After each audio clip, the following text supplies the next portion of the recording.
que te voy a estar leyendo se llama Rayuela. Es uno de mis libros favoritos. Y bueno, este libro tiene una particularidad que se puede leer de distintas formas. Aquí en el libro nos menciona que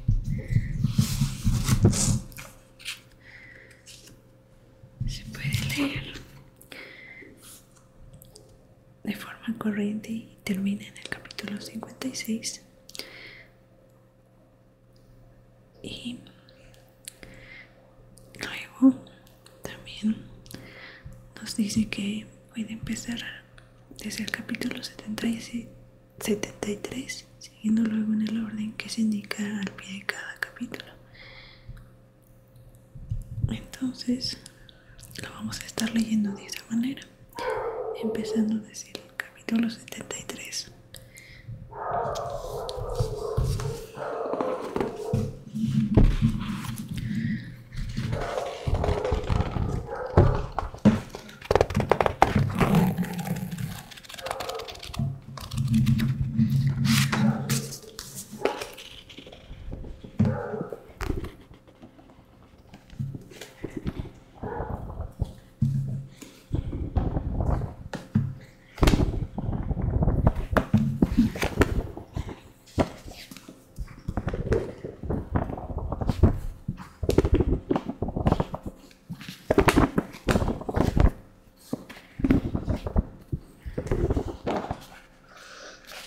Me gusta mucho cómo huelen los libros.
Y bueno,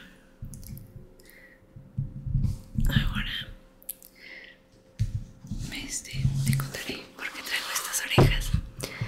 No sé si has visto que hay una película que se llama Los Mil y un Cuentos de Fox, algo así, y que trata sobre donde un bigotón llamado Sam obliga a Fox a contarle cuentos a su hijo. No sé si lo han visto, pero realmente está muy chistosa y yo sinceramente se la recomiendo. Entonces voy a comenzar a leerles, empezando desde el capítulo 73. Bueno, vamos a empezar.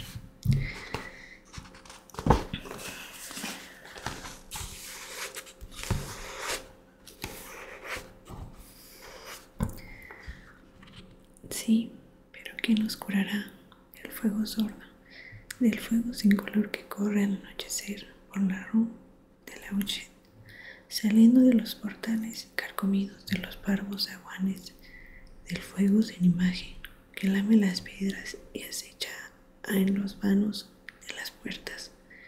¿Cómo haremos para lavarnos de su quemadura dulce que prosigue que se aposenta para durar, aliada al tiempo y al recuerdo, a las sustancias pegajosas que nos retienen de este lado y que nos arderá dulcemente hasta calcinarnos.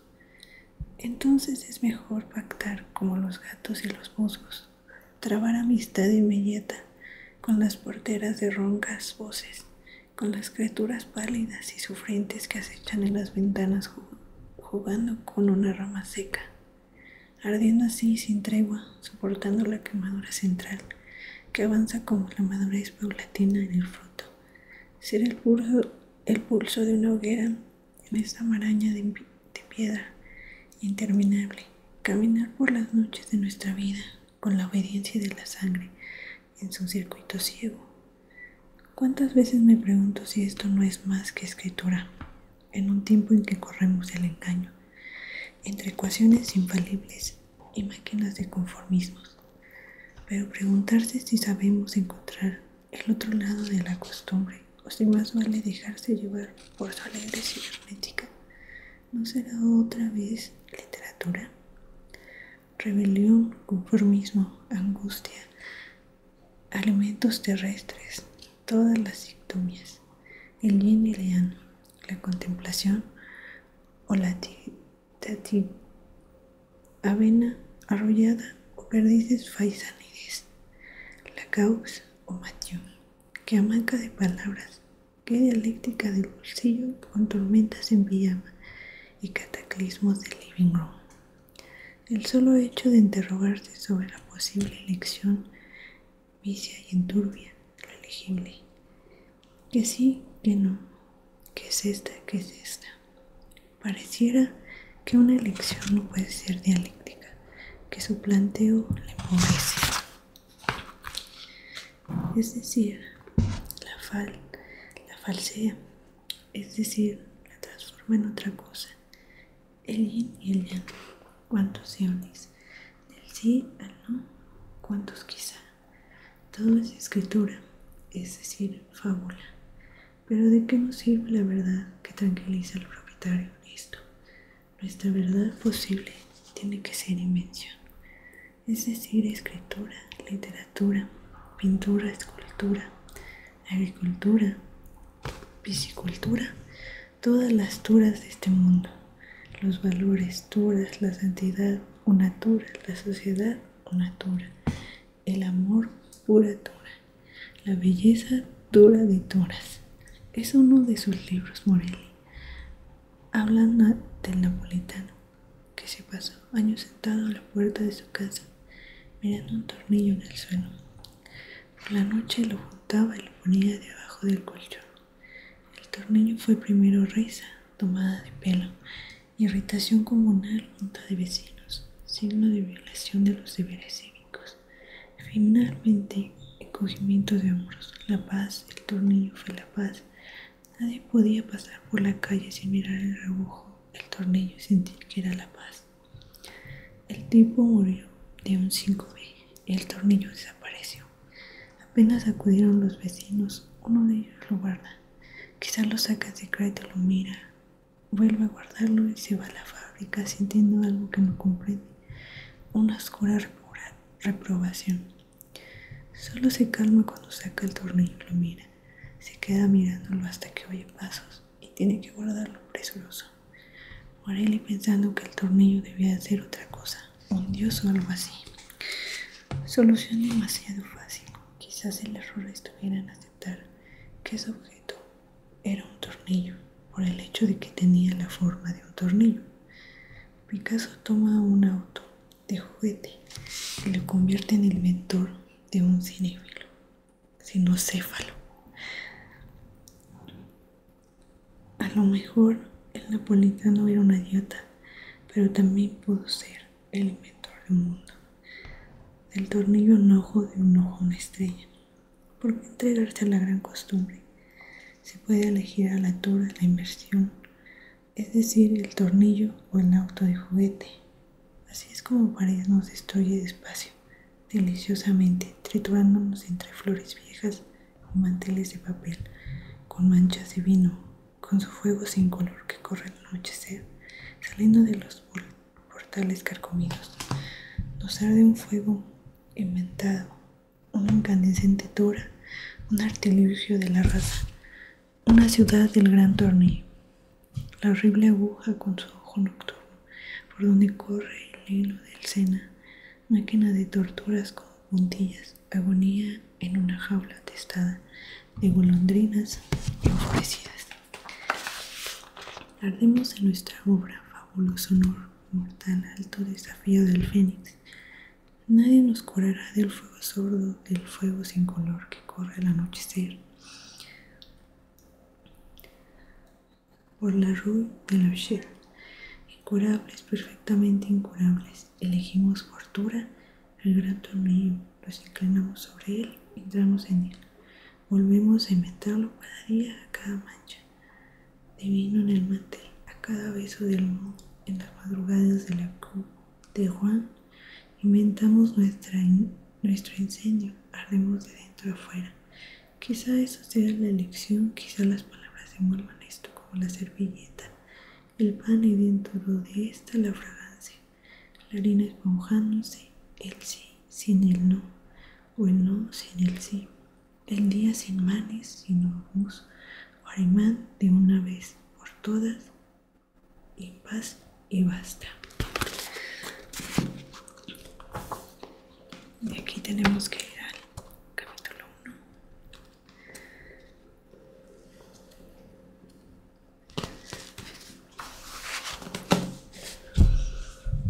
Encontraría a la maga. Tantas veces me había bastado asomarme viniendo por la rue de Seine, el arco que da a la Quai de Conti, y apenas la luz de ceniza y olivo que flota sobre el río me dejaba distinguir las formas, ya su silueta delgada se escribía en el Pont de Arts, a veces andando de un lado a otro, a veces detenida en el petrel de hierro, inclinada sobre el agua. Era tan natural cruzar la calle y subir los peldaños del puente, entrar en su delgada cintura y acercarme a la maga que sonreía sin sorpresa, convencida como yo de que el encuentro casual era lo menos casual en nuestras vidas y que la gente que se da citas precisas es la misma que necesita papel rayado para escribirse o que aprieta desde abajo el tubo del dentrífico. Pero ella no estaría ahora en el puente, su fina cara de traslúcida piel se asomaría a viejos portales en el Guido de Mari. Quizá estuviera charlando con una vendedora de papas fritas o comiendo una salchicha caliente en el boulevard de Sebastopol. De todas maneras subí hasta el puente y la maga no estaba. Ahora la maga no estaba en mi camino y aunque conocíamos nuestros domicilios, cada hueco de nuestras 2 habitaciones de falsos estudiantes en París, cada tarjeta postal abriendo una ventanita, Braco, Giraldo o Maxim, contra las molduras baratas de los papeles chillones, aún así no nos buscaríamos en nuestras casas. Preferíamos encontrarnos en el puente, en la terraza de un café, en un cineclub o agachados junto a un gato en cualquier patio del barrio latino. Andábamos sin buscarnos, pero sabiendo que andábamos para encontrarnos. Un maga en cada mujer parecida a vos se agolpaba como un silencio ensordecedor, una pausa filosa y cristalina que acababa por derrumbarse tristemente, como un paraguas mojado que se cierra. Justamente un paraguas, maga. Te acordarías quizá de aquel paraguas viejo que sacrificamos en un barranco del Parc Monceau, un atardecer helado de marzo. Lo tiramos porque lo habías encontrado en Place de Concorde, ya un poco roto, y lo usaste muchísimo, sobre todo para meterlo en las costillas de la gente en el metro y en los autobuses, siempre torpe y distraída, y pensando en pájaros pintos o en dibujitos que hacían 2 moscas en el techo del coche. Y aquella tarde cayó un chaparrón y vos quisiste abrir orgullosa tu paraguas cuando entrábamos en el parque, y en tu mano se armó una catástrofe de relámpagos fríos y nubes negras, jirones de tela destrozada, cayendo entre destellos de varillas desencajadas, y nos reíamos como locos mientras nos empapábamos pensando que un paraguas encontrado en una plaza debía morir dignamente en un parque. No podía entrar en el ciclo innoble del tacho de basura o del cordón de la vereda. Entonces yo lo arrollé lo mejor posible. Lo llevamos hasta lo alto del parque, cerca del puentecito sobre el ferrocarril, y desde ahí lo tiré con todas mis fuerzas al fondo de la barranca de césped mojado, mientras vos preferías un grito donde vagamente creí reconocer una imprecación de Valquiria. Y en el fondo del barranco se hundió como un barco que sucumbe al agua verde y procelosa, a la mer qui est plus félin en qu'hiver, a la ola pérfida maga, según enumeraciones que detallamos largo rato, enamorados de Yumbi y del parque, abrazados de semejantes árboles mojados o actores de cine de alguna pésima película húngara, y quedó entre el pasto mínimo y negro como un insecto pisoteado, y no se movía ninguno de sus resortes, se estiraba como antes. Terminado, se acabó. Oh maga, y no estábamos contentos. ¿Qué venía yo a hacer a la Pondera? Me parece que ese jueves de diciembre tenía pensado cruzar a la orilla derecha y beber vino en el cafecito de la Rue de Lombard, donde Madame Lyon me mira la palma de la mano y me anuncia viajes y sorpresas. Nunca te llevé a que Madame Lyon te mirara la palma de la mano. A lo mejor tuve miedo de que te leyera en tu mano alguna verdad sobre mí, porque fuiste siempre un espejo terrible, una espantosa máquina de repeticiones. Y lo que llamamos amarnos fue quizá que yo estaba de pie delante de vos, con una flor amarilla en la mano, y vos sostenías 2 velas verdes, y el tiempo soplaba contra nuestras caras una lenta lluvia de renuncias y despedidas y tickets de metro, de manera que nunca te llevé a que Madame León. Y sé por qué me lo dijiste, que a vos no te gustaba que yo te viese entrar en la pequeña librería de la Rue de Benio, donde un anciano agobiado hace miles de fichas y sabe todo lo que puede saberse sobre historiografía. Ibas ahí a jugar con un gato y el viejo te dejaba entrar y no te hacía preguntas, contento de que a veces le alcanzaras algún libro de los estantes más altos. Te calentabas en su estufa de gran caño negro y no te gustaba que yo supiera que ibas a ponerte al lado de esa estufa. Pero todo esto había que decirlo en su momento, solo que era difícil precisar el momento de una cosa y ahora de una hora. Acordado en el puente, viendo pasar una pinza de color borrobina, hermosísima como una gran cucaracha reluciente de limpieza, con una mujer de delantal blanco que colgaba ropa en un alambre de la proa, mirando sus ventanillas pintadas de verde con cortinas Hansel y Gretel.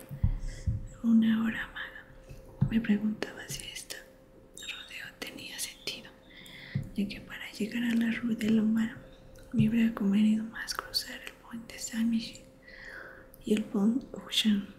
Pero si hubieras estado ahí esa noche como tantas otras, yo habría sabido que el rodeo tenía un sentido, y ahora en cambio envilecía mi fracaso llamándolo rodeo. Era cuestión de subirme el cuello de la canadiense, de seguir por los muelles hasta entrar en esa zona de grandes tiendas que se acaba en el Jardin, pasar bajo la sombra violeta de Le Tour Saint-Jacques y subir por mi calle pensando en que no te había encontrado en Madame Lyon. Sé que un día llegué a París, sé que estuve un tiempo viviendo de prestado, haciendo lo que otros hacen y viendo lo que otros ven. Sé que salías de un café de la Rue de Cherche-Midi y que no nos hablábamos. Esa tarde todo anduvo mal, porque mis costumbres argentinas me prohibían cruzar continuamente de una vereda a otra para mirar las cosas más significantes de las que las vitrinas apenas iluminadas de unas calles que ya no recuerdo. Entonces te seguía de mala gana, encontrándote petulante, malcriada, hasta que te cansaste de no estar cansada y nos Nos metimos en un café del Múnich y de golpe entre dos medias lunas me contaste un gran pedazo de tu vida. ¿Cómo podía yo sospechar que aquello que parecía tan mentira era verdadero? Un figarico con violetas de anochecer, con caras lívidas, con hambre y golpes en los rincones. Más tarde te creí, más tarde hubo razones, como Madaleón, que mirándome la mano que había dormido, con tus senos me pidió casi tus mismas palabras. Ella sufre en alguna parte, siempre ha sufrido. Es muy alegre, adora el amarillo. Su pájaro es el mirlo. Su hora en la noche, su puente, el pont de Ar. Una pinaza color borrabino. ¿Y por qué no nos habremos ido en ella cuando todavía era tiempo? Y mira que apenas nos conocíamos y ya la vida urdía lo necesario para desencontrarnos minuciosamente. Como no sabías disimular, me di cuenta enseguida de que para verte como yo quería era necesario empezar a cerrar los ojos, y entonces primero cosas como estrellas amarillas moviéndose en una jalea de terciopelo, luego saltos rojos del rumor, temor y de las horas, ingreso paulatino en un mundo maga que era la torpeza y la confusión, pero también helechos con la firma del Arayacli, el circo Miro, los espejos de ceniza Blera da Silva. Un mundo donde te movías como un caballo de ajedrez, que se moviera como una torre, que se moviera como un alfil.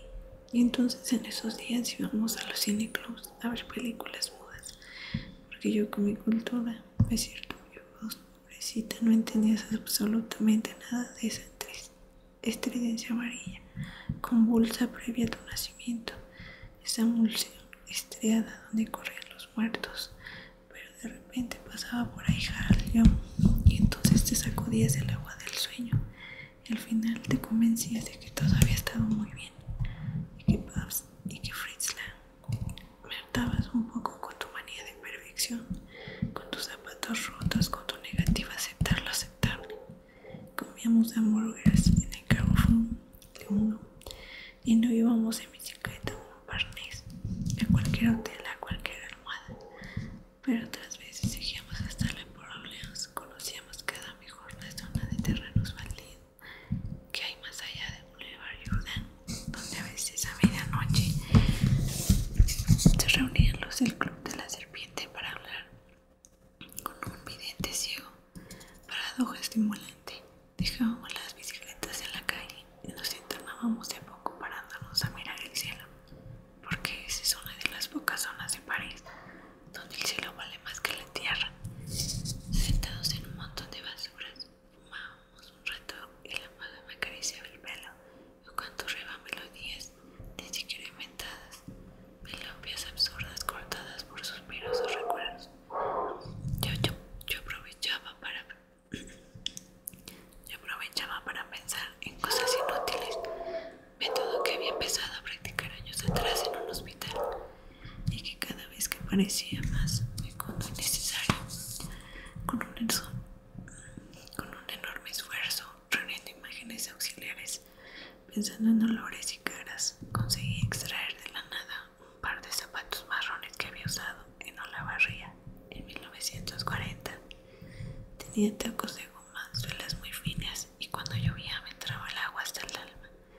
Con ese par de zapatos de la mano del recuerdo, el resto venía solo. La cara de Doña Malvena, por ejemplo, o el poeta Ernesto Morroni. Pero los rechazaba porque el juego consistía en recobrar tan solo lo insignificante, lo inostentoso, lo perecido, temblando de no ser capaz de acordarme atacado por la polilla que propone la prórroga.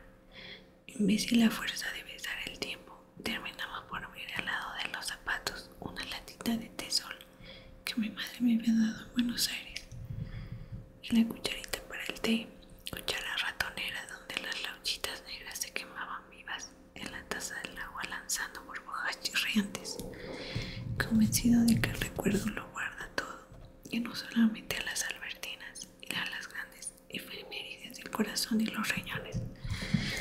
Me obstinaba en reconstruir el contenido de mi mesa de trabajo en floresta en la cara de una muchacha irreconocible llamada Gremte. La cantidad de plumas cucharita que había en mi caja de útiles y pintura, y acababa temblando de tal manera, desesperándome, porque nunca he podido acordarme de sus plumas cucharita.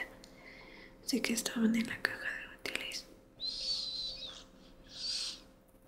en un comportamiento especial, pero no me acuerdo de cuántas eran. Ni puedo precisar el momento justo en que debieron ser 2 o 6.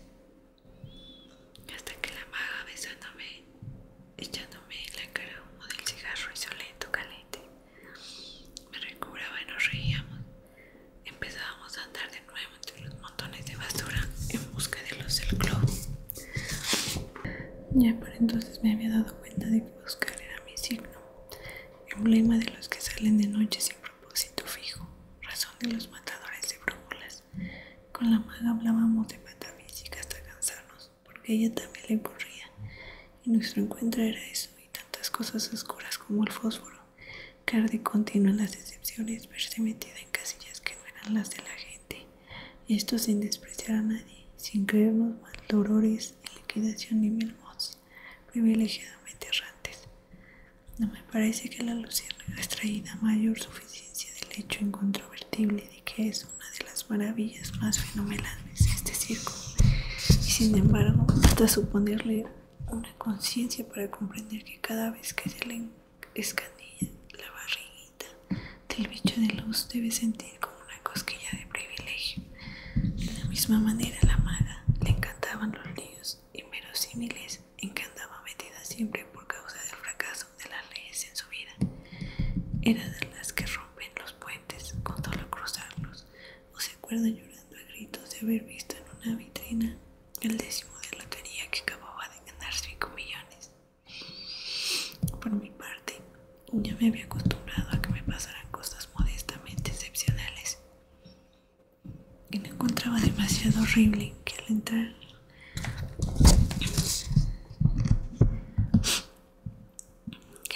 en un cuarto a oscuras para recoger un álbum de discos sintiera bullir en la palma de la mano el cuerpo vivo de un siempre gigante que había elegido dormir en el lomo del álbum.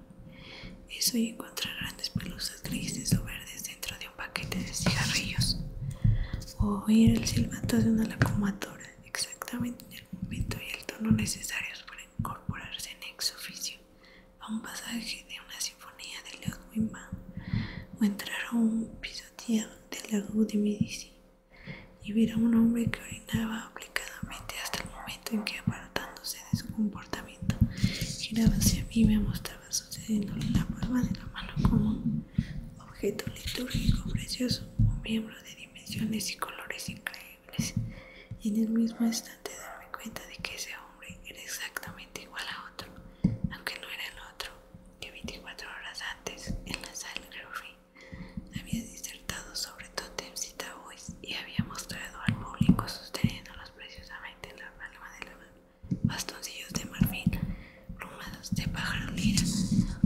monedas rituales, fósiles mágicos, estrellas de mar, pescados secos, fotografías de concubinas reales, ofrendas de cazadores, enormes escarabajos embalsamados que hacían temblar de asustada delicia a las inaguantables señoras.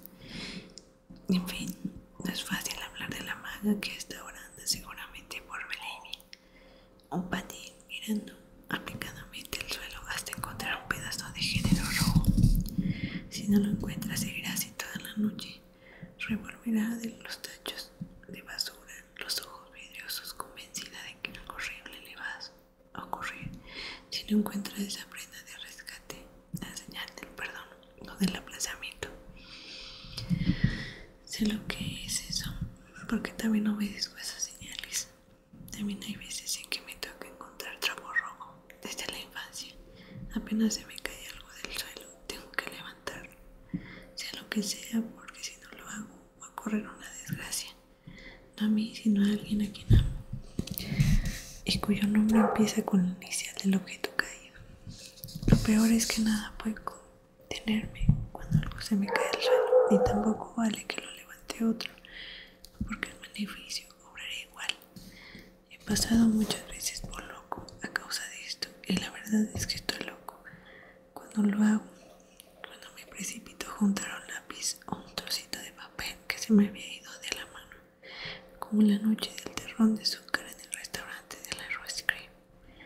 Un restaurante bacán con montones de gerentes, tazas de arroz plateados y matrimonios bien organizados.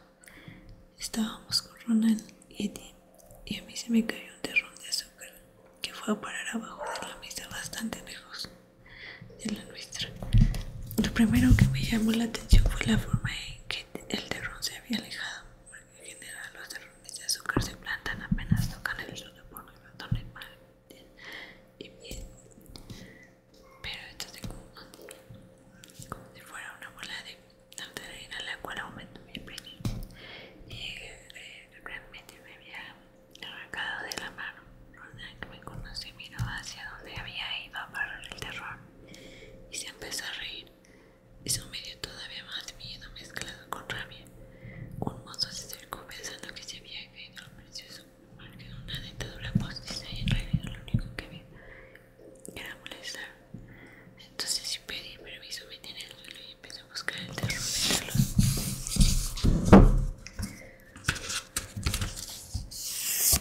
entre los zapatos de la gente que estaba llena de curiosidad, creyendo, y con razón, que se trataba de reportes de mesa. Pero nuevamente, bueno, esos gerentes de armas, sí, primero toda la vista y los zapatos que se movían y que tocó. Pero el miedo tenía un medio que estaba pasado. Se había escondido tras los pelos de la boca contra los dos detinos del otro lado de la mesa, y éramos todos contra un medio, moviéndonos entre los zapatos. Camina y veía pensaba la cara como lo hermoso. Seguía convencido de que Marilyn no, y cuando estábamos bien metidos debajo de la mesa en una especie de agradecimiento de penumbra, y él me preguntó, yo le dije, puso una cara que era como para volverle a hacerle un hígado, pero yo no tenía ganas de nuevo. En mi dimensión no le llama en la boca del estómago y alguien en medio una desesperación. Por eso empezó a la cosa para y se mirar si debajo del arco de la sala no estaría agazapado el azúcar. De cara que por los gallos gerentes me picoteaban el amor y las carcajadas de Ronald y de Tien mientras se movía. Revisaba para encontrar el azúcar escondido detrás de una pata. Se pero todo el mundo parecido hasta que yo, con el azúcar apretado en la palma de la mano, sintiendo cómo se mezclaba con el sudor de la piel, como asquerosamente se deshacía en una especie de venganza pegajosa. Esa clase de episodio todos los días.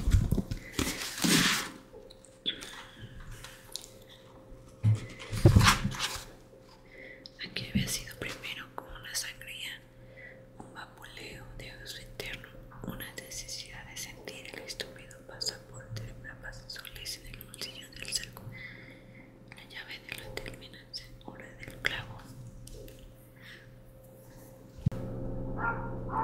Aquí había sido primero como una sangría, un vapuleo de uso interno, una necesidad de sentir el estúpido pasaporte de tapas azules en el bolsillo del saco, la llave del hotel bien segura en el clavo del tablero, el miedo, la ignorancia, el deslumbamiento.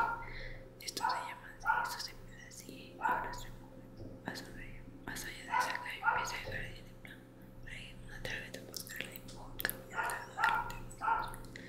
La mano había aparecido una tarde de noche cuando subí mi pieza de la hizo. Traía siempre una flor, una tarjeta clave o miro, y si no tenía dinero elegí una hoja de plátano en el parque. Por ese entonces yo juntaba alambres y cajones vacíos en las calles de la madrugada y fabricaba móviles, perfiles que giraban sobre las chimeneas, máquinas inútiles que la maga me ayudaba a pintar. No estábamos enamorados, o sea, era un hombre de su desapego y crítico, pero después caímos en silencios terribles y la espuma de los vasos de cerveza se iba poniendo como estopa. Se entibiaba y contraía mientras nos mirábamos y sentíamos que eso era el tiempo. cama por levantarse y daba inútiles vueltas por la pieza. Más de una vez la vi admirar su cuerpo en el espejo, probándose las manos como las estatuillas diarias y pasárselos por la piel en una lenta caricia.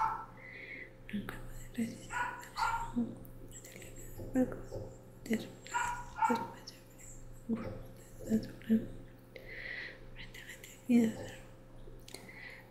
En ese entonces no hablábamos mucho de Rocamora. Para ser egoísta no tomaba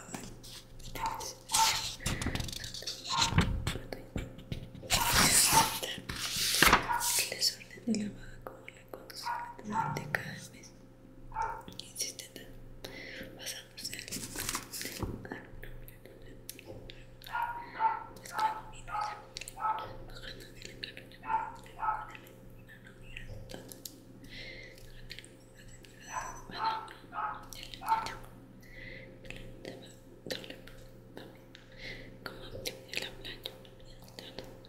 El desorden en que vivíamos, es decir, el orden en que se había convertido por un rato en discutido y en iba de recurrente. Que no quería decir. Yo había llevado muy poco a comprender que la paga no había que plantear la realidad en términos metódicos. El elogio del desorden la hubiera escandalizado tanto como su denuncia. Para ella no había desorden, lo supe en el mismo momento que descubrí lo intenso. Era un cabello de la mano. Yo veía y empezaba. Mientras que yo lo adoptaba ahora, de las desventajas estaba hecha mi relación con casi todo el mundo y cuántas veces te he dado una cama que no se entendía en muchos días habiendo llevado a la mano por el metro.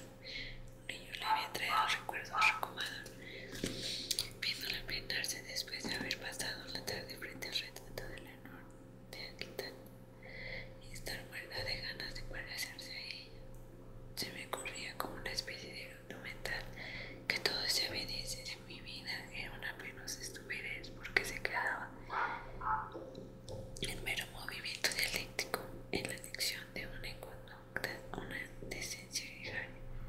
La maga se peinaba, se despeinaba, se volvía a peinar. Pensando en Rocamora, cantaba algo de agua. Me besaba, me preguntaba por el peinado, se ponía a dibujar en un papelito amarillo.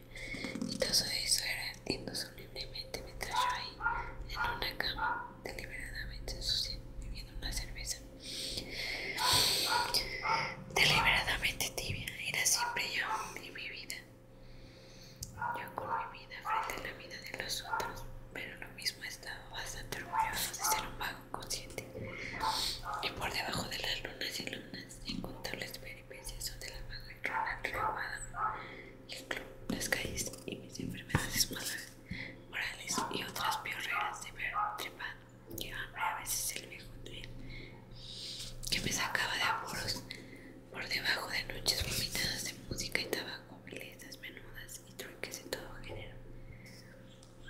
Bien por debajo, por encima de todo esto, había querido fingir como los bohemios el uso de estos de bolsillo era un orden superior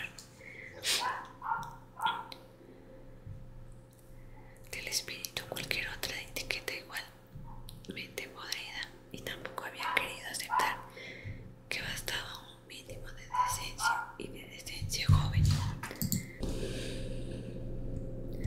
Y así me había encontrado con la maga que era mi testigo y mi espía sin saberlo, y la irritación de estar pensando en todo eso y sabiendo que como siempre me costaba mucho menos pensar que ser, que en mi caso el héroe de la frasecita no estar tan ni cosa parecida como la cima.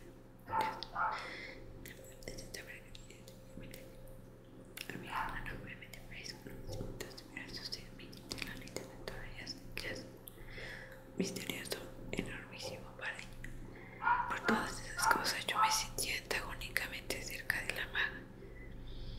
Nos queríamos en una dialéctica de mal y levadura, de ataque y defensa, de pelota y pared. Supongo que la maga se hacía ilusiones sobre mí. Debía creer que estaba curado de prejuicios, o que me estaba pasando a lo suyo, siempre más livianos y poéticos. En pleno contento precario, en plena falsa tregua, tendí la mano y toqué el ovillo parí. el mapa del aire y de lo que se había dibujado en la ventana. Nubes, buhardillas, entonces no había desorden. Entonces el mundo seguía siendo algo purificado y establecido, un juego de elementos girando en sus bordes, una madeja de calles y árboles y nombres meses. No había un desorden que abriera puertas al rescate, había solamente suciedad y miseria, vasos con sus medios, una emergencia,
un espionaje a la altura de mi piel, de mi manera.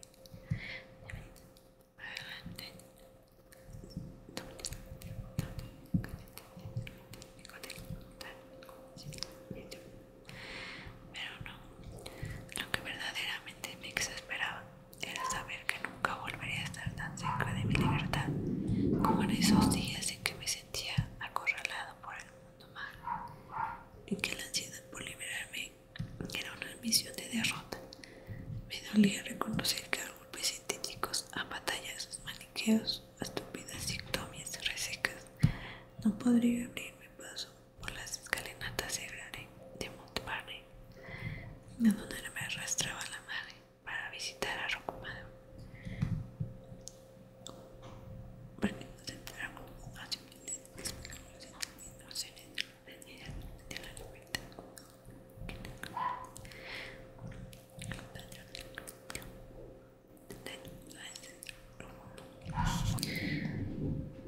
Tal vez fuera necesario caer en lo más profundo de la estupidez para acertar con el picaporte del letrino del jardín de los olivos.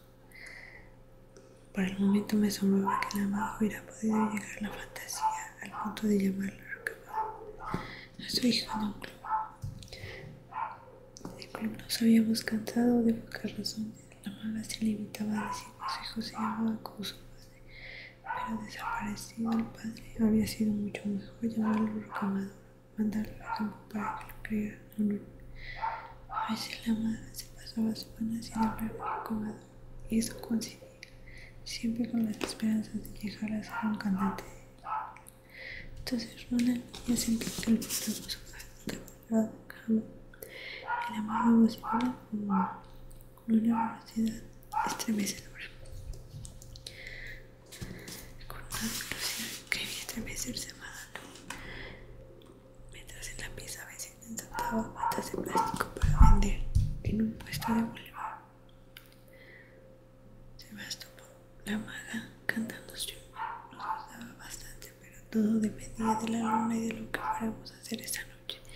También de Rocamado, porque apenas la maga se acordaba de Rocamado, el canto se iba a una solo del piano, tenía todo el tiempo necesario para trabajar sus ideas de vivo, a matarnos dulcemente a fuerza de blues. No quiero escribir sobre Rocamado, por lo menos hoy. Necesitaría tanto acercarme mejor a mí mismo, dejar caer todo eso que me separa del centro. Acabo siempre aludiendo al centro sin la menor garantía de saber lo que digo. Cedo a la trampa fácil de la geometría con que pretende ordenarse nuestra vida de occidentales. Eje, centro, razón de ser, falos, nombres de la nostalgia europea. Incluso esta existencia que a veces procuro describir entre paredes donde me muevo como una hoja seca, no serían visibles si detrás no latiera la ansiedad axial y el reencuentro con el fuste. Cuántas palabras, cuántas nomenclaturas para un mismo desconcierto.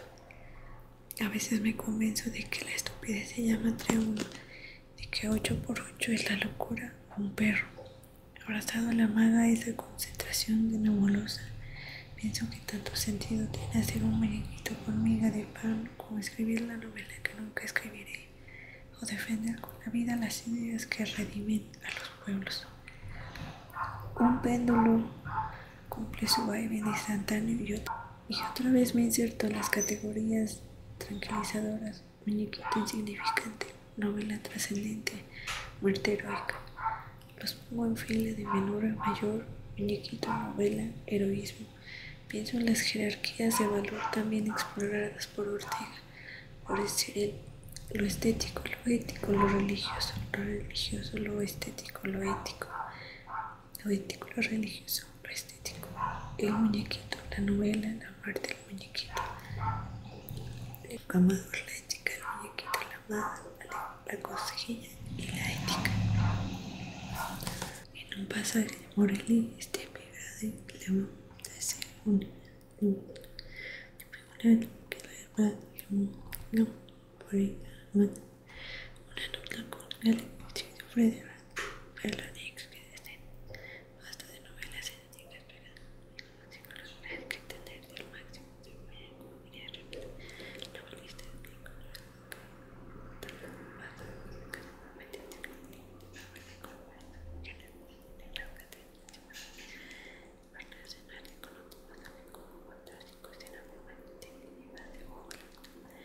tal vez no se han dado el supuesto de que una narración es una obra de arte, sentirla como sentiríamos el yeso que vertemos sobre un rostro para hacerle una mascarilla, pero el rostro debería ser el nuestro. Quizá también esta nota suelta en el inventario hablando de man hizo limpia señal, me impresión de la naturaleza, la belleza, la acción, las interacciones morales para constarse de la imagen plástica, así sin que lo sepa. Está operando como un retorno del arte moderno de la Edad Media. Había entendido el arte como una serie de imágenes sustituidas durante el Renacimiento y la época moderna por la representación de la realidad. El mismo Venturi o Esquilio, que luego agrega la ironía, la historia ha querido que en el mismo momento en que la representación de la realidad se volvía objetiva y por ende fotográfica y mecánica, un brillante parisien que quería hacer realismo hacía, impulsado por su formidable genio, a devolver el arte a su función de creador de imágenes por línea de acostumbrarse a la expresión rigurosamente de imagen para evitar que todo así, pero no se notaba un británico aparente y el otro tipo de tiempo histórico observando a tipos diferentes aunque paralelos. En este sentido, uno de los tiempos de la llamada Edad Media puede coincidir con uno de los tiempos de la Edad Moderna. Es ambos perceptiblemente correctos. El moderno es el sentido en el que lo entienden contemporáneo, lo que significa que por crónico sencillamente tal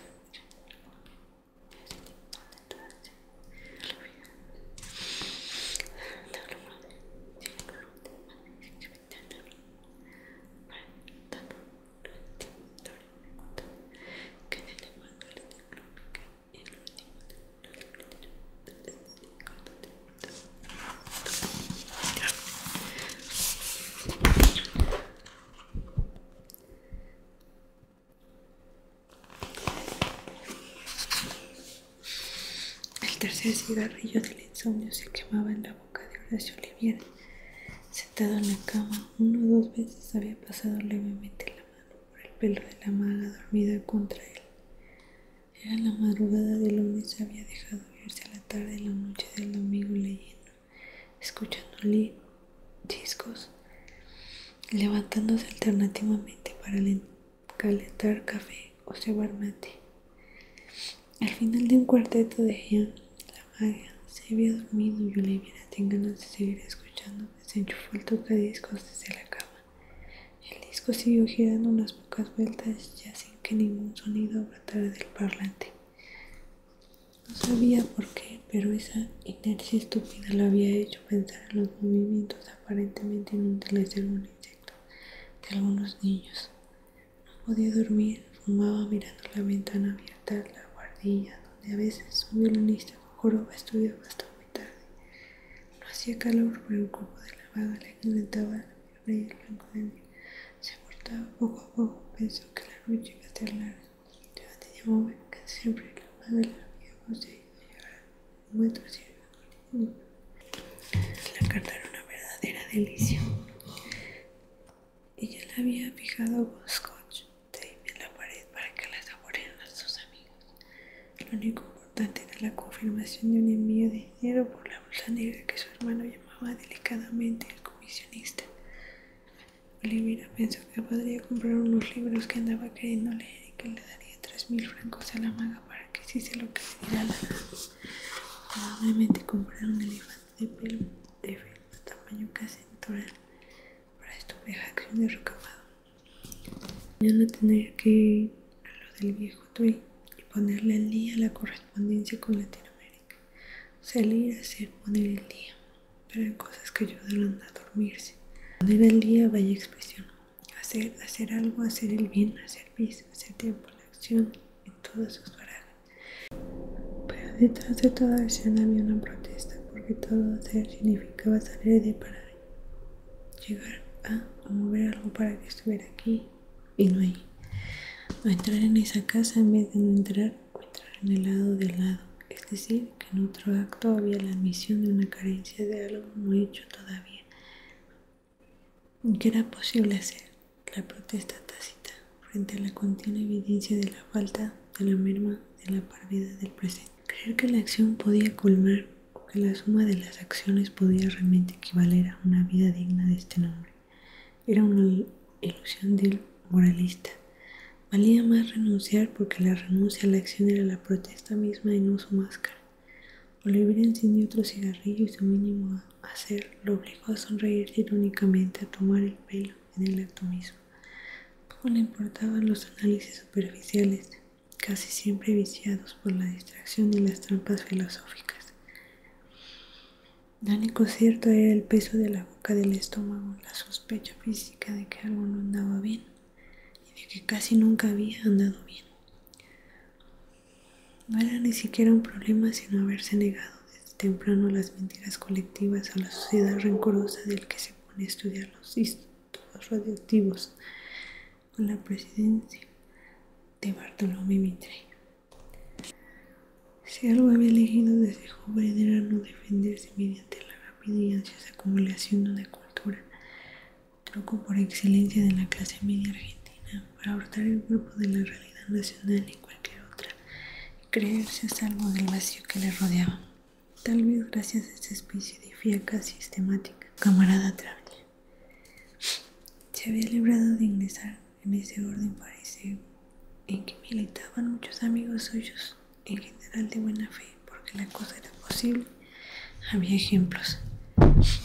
Que esquivaba el fondo de los problemas mediante una especialización de cualquier orden, cuyo ejercicio confería únicamente las más altas ejecutorias de argentinidad. Por lo demás le parecía tramposo. Y es fácil mezclar problemas históricos como el ser argentino o esquimal con problemas como el de la acción o la renuncia. Había vivido lo suficiente para sospechar eso que, pegado al análisis de cualquiera, se le escapa con la mayor frecuencia el peso del sujeto en la noción del objeto. La más rara de las pocas que no olvidaban jamás que la cara de un tiempo influía siempre en la idea que pudiera ser el comunismo o la civilización creto-micénica, que la forma de sus manos estaba presente en lo que su dueño pudiera sentir frente a Ginsberg o Dostoevsky. Por eso Olivia tendría que admitir que su grupo sanguíneo, el hecho de haber pasado la infancia rodeado de tíos majestuosos, unos amores contrarios en la adolescencia y una facilidad para la astenia podían ser factores de primer orden en su comisión. en su cosmovisión. Era clase media, era porteño, era colegio nacional y esas cosas no se arreglan así nomás. Lo malo estaba en que a fuerza de tener la excesiva localización de los puntos de vista, había terminado por pesar y hasta aceptar demasiado el sí y el no de todo. A mirar desde el fiel los platillos de la balanza en París, todo le era Buenos Aires y viceversa. En lo más ahincado del amor padecía y acataba la pérdida y el olvido. Actitud perniciosamente cómoda y hasta fácil, a poco que se volvería un reflejo y una técnica. La lucidez terrible del paralítico, la ceguera del atleta perfectamente estúpido. Se empieza a andar por la vida con el paso pachorrento del filósofo y del club, reduciendo cada vez más los gestos vitales al mero instinto de conservación, al ejercicio de una conciencia más atenta a no dejarse engañar que aprender de la verdad. Quietísimo laico, ataraxia moderna, atenta desatención. Lo importante para la vida era asistir sin desmayo al espectáculo de esa parcelación de paga maori, no incurrir en el pobre egocentrismo, creyocentrismo, subocentrismo, culturocentrismo, folclorcentrismo, que cotidianamente se proclamaba en torno a él bajo todas las más formas posibles.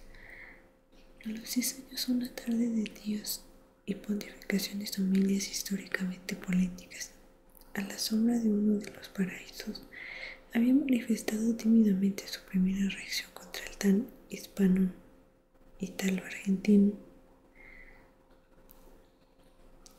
Se lo digo yo, acompañado de un puñetazo rotundo que se había servir de ratificación iracunda.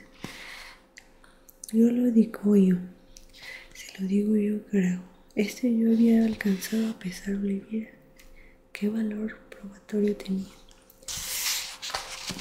El yo de los grandes, qué omnisciencia conjugaba. A los 15 años se había enterado del solo sé que no sé nada. La cicuta concomitante le había parecido inevitable. No se desafía a la gente en esa forma, se lo digo yo. Más le hizo comprobar cómo en las formas superiores de la cultura del peso de las autoridades y las influencias, la confianza que dan las buenas lecturas en la inteligencia producían también su, te lo digo yo, finamente disimulado incluso para el que lo proveía. Ahora sucedía lo siempre ha creído, si de algo estoy seguro, es evidente que casi nunca compensado por una apreciación desapasionada del punto de vista opuesto, como se le especifica en el individuo para no dejarlo avanzar demasiado por el camino de la tolerancia. La duda inteligente, el vaivén sentimental. En un punto dado nacía el gallo, la curiosidad y la definición. Negro, blanco, recto, concepto, oráticos, tratos, Carmen Veracruz, los negocios de la poesía, que estaba por la especial podía hablar de tipos como la carta de sus manos exactamente la expresión de esa reforma.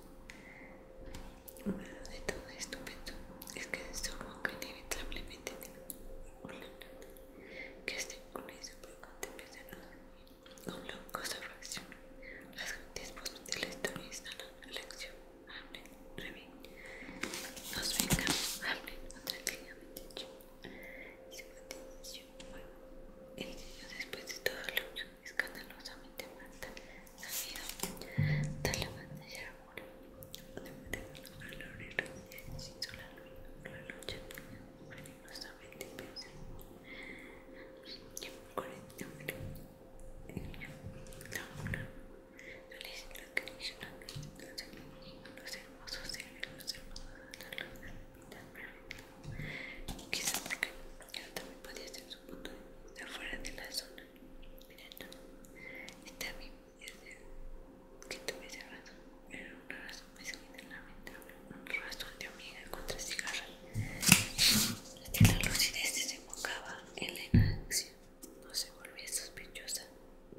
No se lo pide eso a un sargento, frente a lo cual la clarividencia ordinaria, la lucidez de gabinete de 3 de la mañana en la cama y en mitad de un cigarrillo eran menos eficaces que las de un topo.